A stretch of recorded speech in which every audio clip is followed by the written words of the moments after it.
a people so industrious that they provide solution to our various problems. I see a people so hardworking that unemployment is a foregone issue. A people taking responsibilities in their communities to create positive impacts. Ladies and gentlemen, join me on this journey of a new vision for Africa. This is our moment, and I believe in Africa and its transformation. I want to share with you a few stories about my nonprofit work and how together all of us can achieve this new vision for Africa. I like to start with what I call the transmutation of a selfish interest.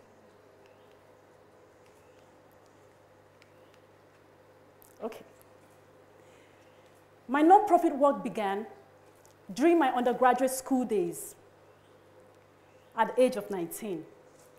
In my first year, my life was like a triangle, from home to school to church and back home.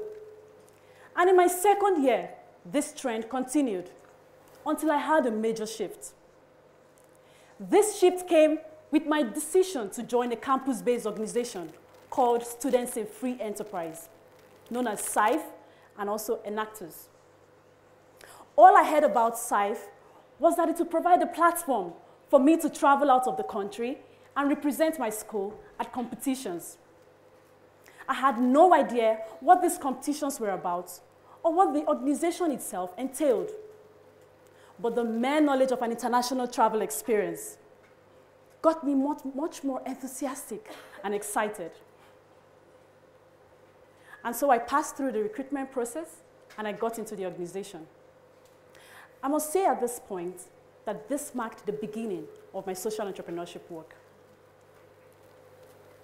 I realized that SIFE was not just about the travel experiences or the competitions or all the wonderful things I had fantasized about, but more about making an impact, using the positive power of business to solve the most pressing challenges in our communities. And so bearing in mind this one selfish interest, I committed my time, my resources, and my energy to ensure that my school was represented at all levels of competition. I marveled at how this one selfish interest got me so interested and so committed to the cause. Well, for the first time as a student of sociology, I found myself truly putting my classroom knowledge and coursework into practice.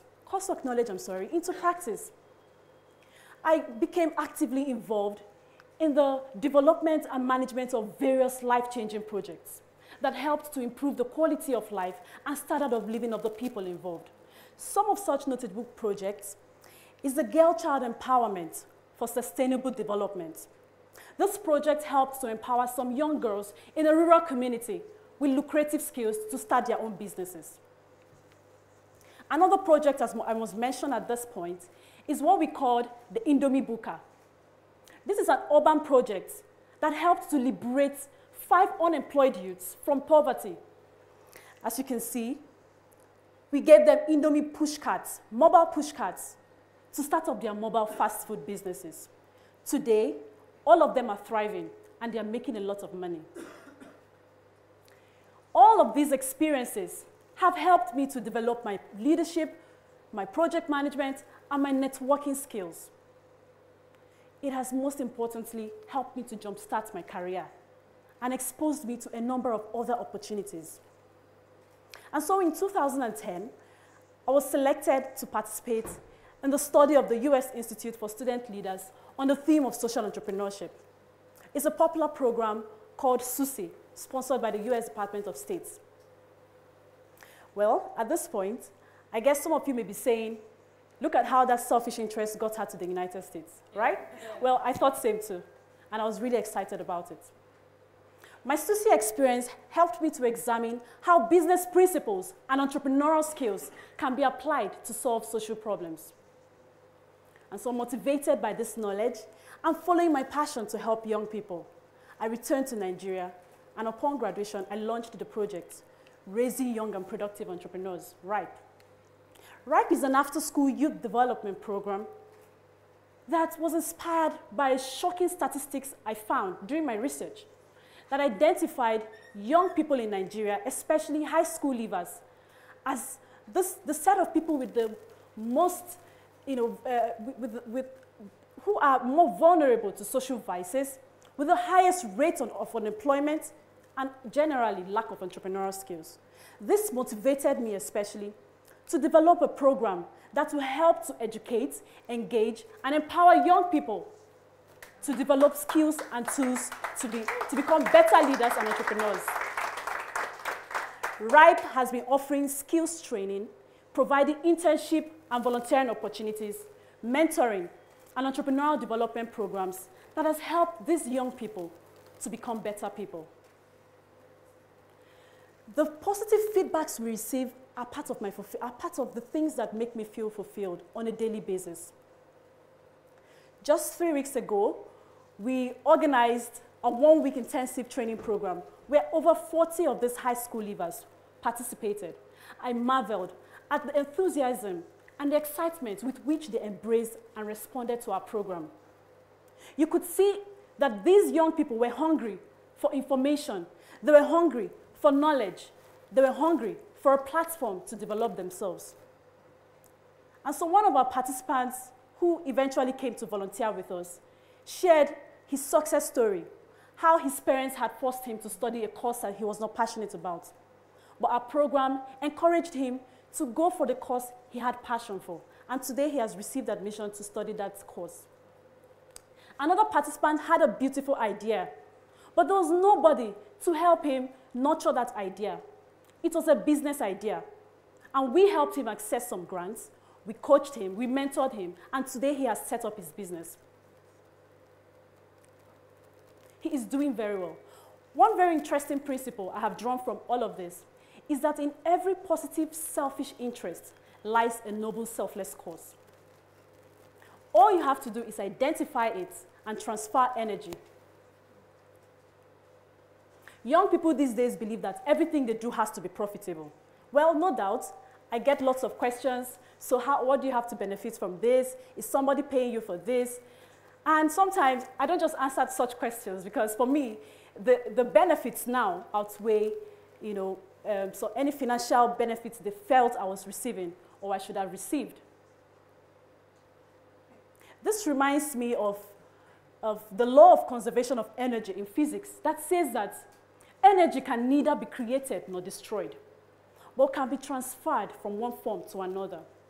And I say to you, such selfish interest can be transmuted because the motivation and zeal to embark on something because of a personal interest carries with it such tremendous energy that when properly channeled to a positive, noble cause can produce an overwhelming impact.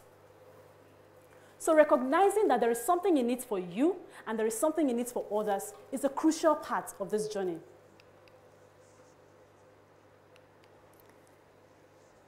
Well, I would also want to share a very interesting story about a friend. I met him in London at a Google event. His name is Ludwig Marishane. Ludwig shared an interesting story of innovation and change that inspires me every day. He had a friend who had a problem. His friend found it very difficult to go into the showers to take his bath. And so on a daily basis, he would just stay back home without taking his bath. And it became a norm. It became a habit. It became usual. And so Ludwig saw this as a very big problem. Ludwig would always say, this guy was just lazy. And he would ask me, Ludwig, can't somebody make some kind of product that if I put it on my skin, I don't need to go into the showers to take my bath? And Ludwig, an inquisitive 19-year-old boy, began some research. Now, after 6 months of research, interestingly, Ludwig came up with the first ever dry bath gel. he invented this waterless body lotion that helped to solve his friend's need. Now, the interesting thing here is he didn't just solve his friend's problem. Ludwig went ahead to look for ways this product can serve a wider community. And so he identified rural communities in his area that lacked access to clean water. And so today, this product is commercialized and is being sold at a very cheap rate to such communities who do not have access to clean water to take their bath. You and I need such products. You travel on a daily basis, and sometimes you're on the air or on the journey, on the road for 2 to 3 days, and you cannot take your bath. This lotion is also a solution, right? Yeah. Okay, so my main point here is, thank you. My main point here is he identified a need, and he provided a solution. That solution has had a ripple effect. It is serving a wider community. I identified a need, and I provided a solution. I saw that young high school leavers were the most neglected set of young people in Nigeria. And I'm making sure that on a daily basis and with every holiday they have, I am engaging them positively. There are 1,001 problems in Africa. For me, those problems are gold mines. Indeed, they are blessings in disguise. And all you have to do is identify little problems. You need not look for the very big problems. But once you look for a little problem, as little as the lazy boy's problem, you can identify solutions. And when there is a solution, there is a chain reaction of change that sets in motion. And somehow, just like that, it can have a ripple effect. Don't underestimate that idea. Bring it out and let it help improve someone's life around you. This is my moment. I am doing something about it. I am contributing to change. I am making a difference. Yeah. It is your moment to start taking responsibilities in your communities. It is our moment to create the Africa that we want to see.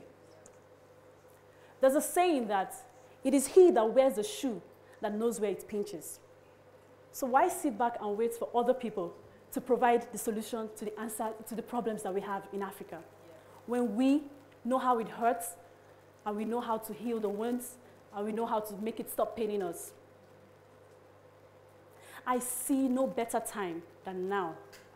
And I see no better group of people to give the answers to the numerous questions that we have, to provide the solutions to the numerous problems that we have, than you and I. Thank you. Wow.